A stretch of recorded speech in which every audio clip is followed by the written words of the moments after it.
Alright, I want to take a look at letter A above, determining the vertical asymptotes and holes of the graphs.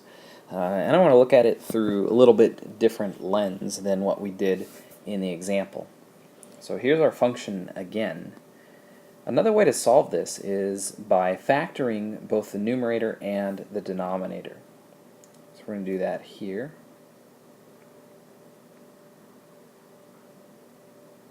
So we need what multiplies to get negative 8 and adds to 2. We have, looks like plus 4, and so we're going to go ahead and factor the numerator and the denominator.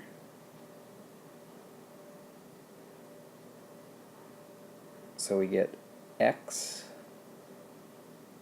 plus 4 and x minus 2, because 4 times negative 2 is negative 8, and 4 minus 2 is 2. And the denominator, we already factored above, it was x plus 2, x minus 2, our difference of squares. Now before, we noticed that the denominator would equal 0, so we set it equal like this.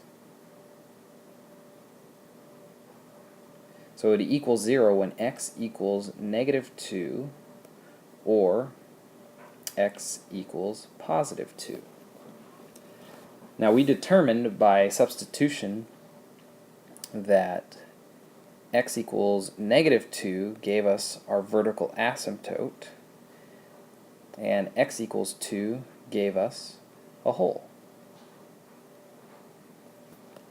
Now when we're talking about this, a vertical asymptote is which type of discontinuity?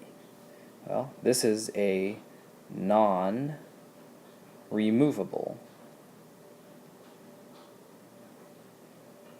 discontinuity right here, where a hole is a removable discontinuity.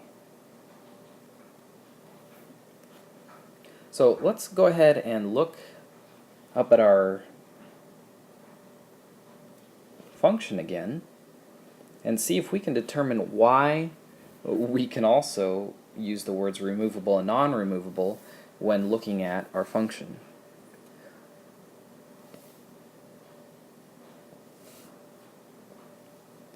So this factor right here, the x plus 2, gave us our vertical asymptote, which is non-removable. Now if we look in this function, can we cross off the x plus 2? Can we remove it from this equation? Well, no, it's non-removable.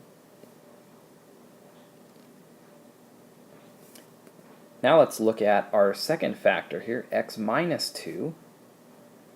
And notice that x minus 2 gave us a hole at x equals 2. Now looking at our function, can we remove this from the function? Well, yeah, we can. So the x minus 2 would cancel here, and so therefore it is a removable discontinuity.